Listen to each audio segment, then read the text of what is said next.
This is the story of the Medicrin. Now, back when this fair land where we live was covered mainly in forest, the place where I live, which is now Bletchley, was covered by a particularly deep and mysterious forest. And in the deep, dark heart of that forest, there lived a vile, nasty monster called the Medicrin.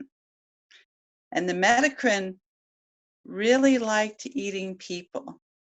And so the people who lived in the village at the edge of the forest, well, they lived in terror because every now and then, actually about once a week, Tuesdays, the Medicrin would appear and snatch up one of them and devour it, and then run off back into its lair in the middle of the dark forest.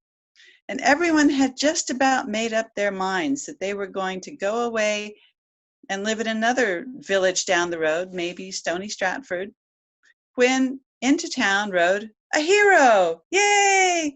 And everyone knew he was a hero because he had a horse and a sword, but mainly they knew he was a hero because he told them he was. Hi, I'm Eric the hero. And everyone said, yay! Will you kill the Medicrin for us, please? And Eric said, what's a Medicrin? I mean, yes, of course, I'm a hero. That's what I do. I'll kill the Medicrin for you.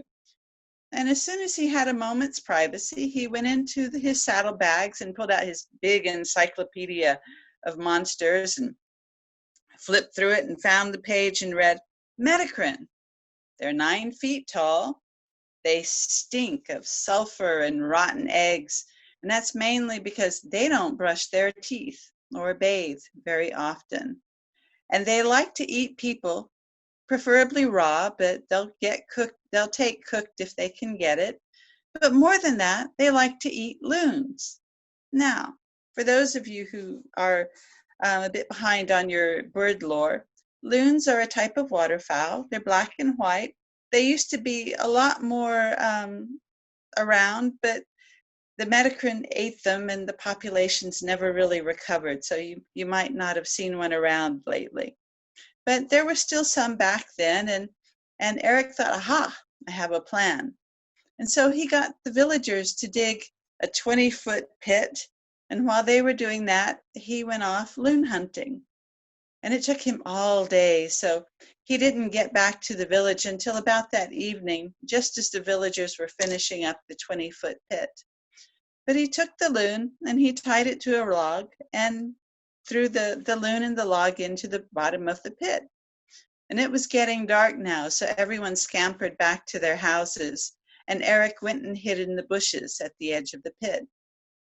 Well, sure enough, soon he could smell that Medicrin coming. Oh, that stink.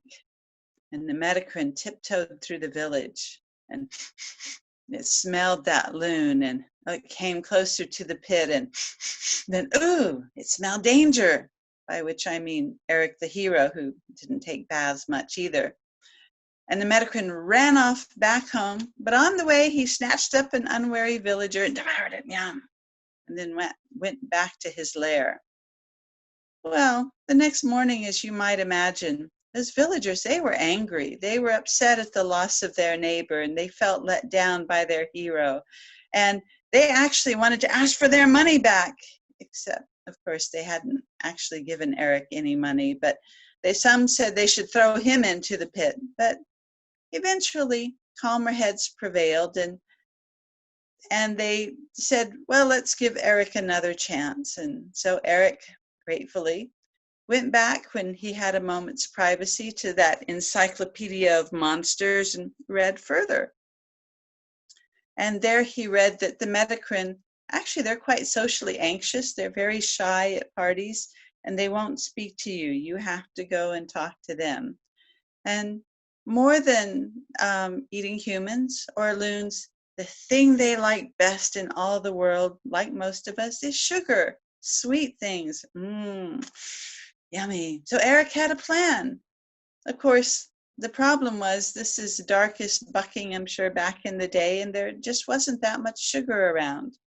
So he spent the next week scouring the countryside, and finally, the next Tuesday in the afternoon, just as it was about to turn dark, he came back with several bags of sugar beets, and he was ready.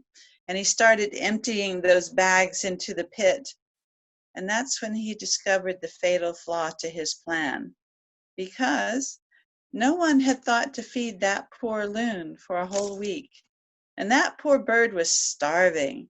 And as soon as those beets came down into the pit, well, it started gobbling them up.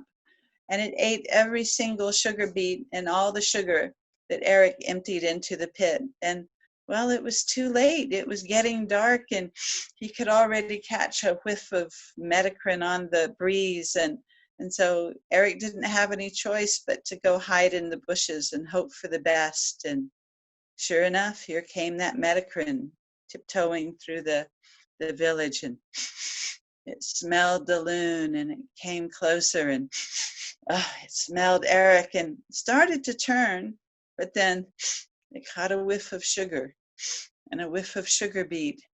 And oh, that was just too good to resist. So it jumped into the pit, snatched up that loon and gobbled it down. And that was Eric's chance. He jumped down onto the Medicrin's shoulder, pulled out his sword, and with a mighty chop, whoosh, chopped the Medicrin's head off. And the Medicrin toppled and fell. And that just goes to show you, ladies and gentlemen, that a loon full of sugar really will help the Medicrin go down in the most delightful.